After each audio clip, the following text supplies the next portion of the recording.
Jadi kalau kemudian Jakarta ada kota kosong, kira-kira rakyat Jakarta marah apa enggak tuh? Pak Jokowi itu dalam bahasa komunikasi politik tuh agak mendua ngomongnya. Jadi di awal-awal dia ngomong kami, terus saat tidak bisa memuaskan semua orang, itu dia bilang saya. Gitu.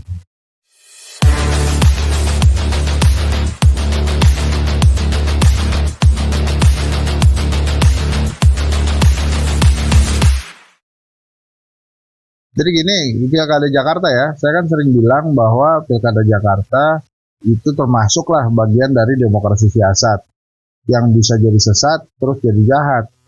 Nah, makanya ini analisa Hensat supaya yang berat-berat ini setelah saya analisa dan demokrasinya membaik, demokrasinya jadi hebat lagi, gitu ya. Nah, hebat itu jadi ya itu tadi at-at-atnya. Nah, balik lagi ke demokrasi siasat tadi, memang Jakarta ini terancam nggak ada Anies. Bukan cuma itu, bukan cuma nggak ada Mas Anies, tapi juga bisa nggak ada PDI Perjuangan. Jadi PDI Perjuangan bisa jadi kemudian dikucilkan oleh rejim penguasa, nggak disisain teman kerjasama, sehingga masih kurang, nggak bisa mendorong calonnya sendiri gitu. Nah, ini yang kemudian jadi menarik karena Pak Hasto sendiri kan mengatakan dia memastikan bahwa di Jakarta nggak akan dapat kota kosong. Kenapa kemudian Pak Hasto tiba-tiba bicara tentang kota kosong? Karena memang kalau per hari ini ya, minimal per saya bicara hari ini kan Ridwan Kamil tuh sudah hampir pasti digadangi Jakarta. Wakilnya bisa jadi Gerindra, Riza Patria yang katanya sudah didorong jadi wali kota Tangsel, bisa saja balik lagi ke Jakarta, atau memang Mas Kaisang ya, atau jago-jago partai tim lainnya, misalnya lagi ada Mas Eko Patrio misalnya, atau dari Kim Plus ya Ahmad Saihu atau Ida Fauzia bisa mendampingi Ridwan Kamil, termasuk Mas Kaisang ya, tadi sudah saya sebutkan juga. Nah, kalau udah begitu kan lawannya jadi nggak ada. Mas Anies bisa nggak maju? Mas Anies tuh sampai hari ini memang ngandelin PKS dan PDI Perjuangan, tapi desas-desusnya deadline dari PKS untuk Mas Anies sudah lewat. Jadi Mas Anies kan di deadline untuk bisa membawa tambahan 4 kursi lagi tuh. PKS kan sudah kasih 18, kalau ada 4 kursi lagi maka bisa berlayar. Nah, itu ditugaskan ke Mas Anies, tapi kelihatannya Mas Anies per hari ini nggak bisa. Jadi kalau kemudian Jakarta ada kota kosong, kira-kira rakyat Jakarta marah apa enggak tuh?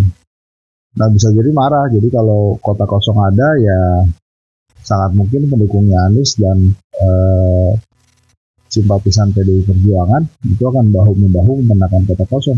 Kalau kota kosongnya menang gimana? Ya mesti diulang pilkadanya. Dan kemudian ada calon-calon lain. Nah, sebetulnya demokrasi siasat ini nggak cuma terjadi di Jakarta. Kan saya sudah pernah mengatakan bahwa ini eranya aneh nih, elektabilitas yang tinggi-tinggi itu bisa jadi nggak bisa calon. Selain Mas Anies kan ada Airin Rahmidiani, tapi Airin ini nasibnya mungkin lebih baik dari Mas Anies karena dia kan kader partai Golkar ya. Jadi kemungkinan dan suaranya banyak tinggi, jadi partai Golkarnya mungkin bisa mendapatkan teman koalisi di sana gitu ya, bisa dengan PDI Perjuangan atau partai yang lain. Ada Pak Sahidin di Tangerang juga begitu.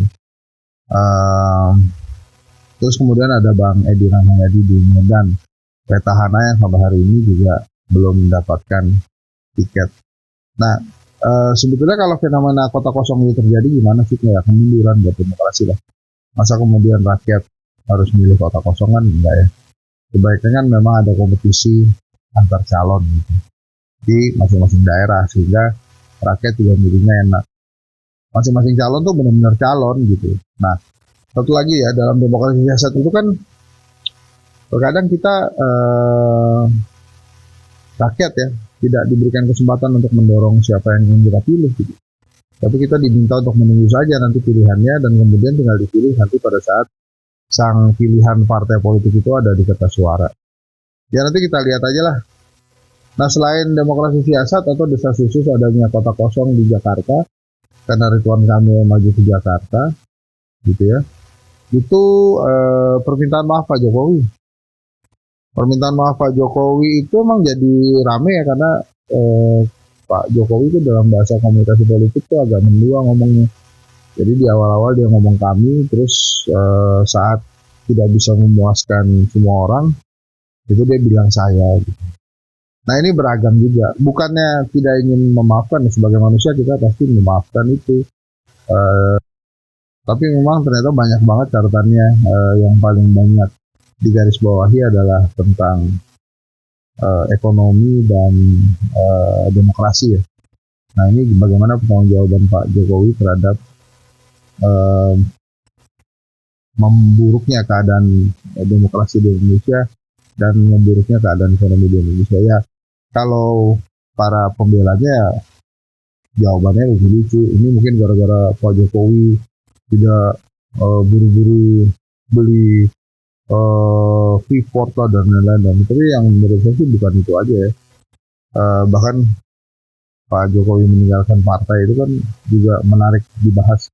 Nah makanya sebetulnya waktu minta maaf itu dia minta maaf ke siapa itu yang pertama? Apakah ke Pak Prabowo gitu ya?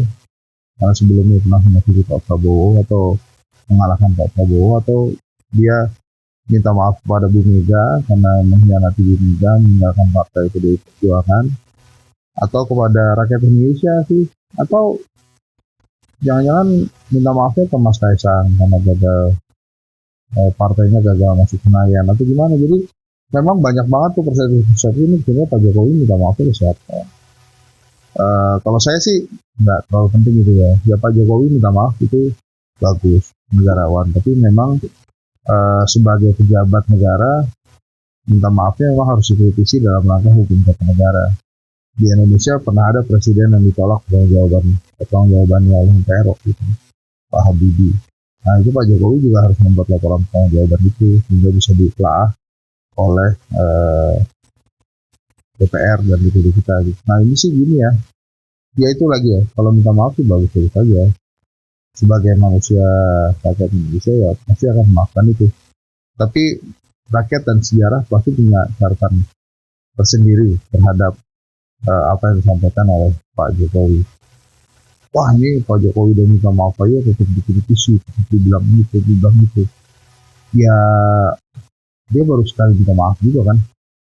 Belum punya kan belum. Satu lagi. Kan kadang-kadang Pak Jokowi itu yang kiri dia belok kanan nih. Nah ini lagi-lagi pertanyaannya minta maafnya untuk yang kemarin sudah dilakukan atau yang buat masa depan yang baru mau akan dia lakukan. Kalau baru mau akan dia lakukan kan serem nih, ya pilkada, terus kemudian dia juga harus berakhir Oktober gitu. Ya saya sih emang pengen ambil positifnya aja, kayak Ma'ruf lah terutama sih pengen ambil positifnya supaya lega lah, bisa dimaafkan gitu. Tapi kalau Pak Jokowi memang ada sejarah yang sudah ditulis juga gitu ya, tentang kebijakan dia yang memang dari awal sudah tercatat dalam sejarah tuh mana yang positif mana yang negatif gitu. Yang bagus-bagus banyak, kegiatan program-program yang bagus-bagus banyak harus diakui, tapi yang lemah-lemah kemudian juga kelihatan merusak juga banyak. Nah kalau tentang maaf-maafkan ini emang enak sih kalau kita dengarkan dulu pendapat dari PDI Perjuangan. Nah, PDI Perjuangan itu gimana nih dengan permintaan maaf Pak Jokowi gitu ya. Ya itu aja sih menurut saya, dua hal yang memang menarik perhatian publik tuh, isu kota kosong dan permintaan maaf Pak Jokowi. Apakah permintaan maaf Pak Jokowi itu juga ada kaitan dengan kota kosong? Gara-gara banyak muncul kota kosong, atau dia minta maaf karena dia sangat konsentrasi dengan keluarga atau gimana? Nah, ya itulah.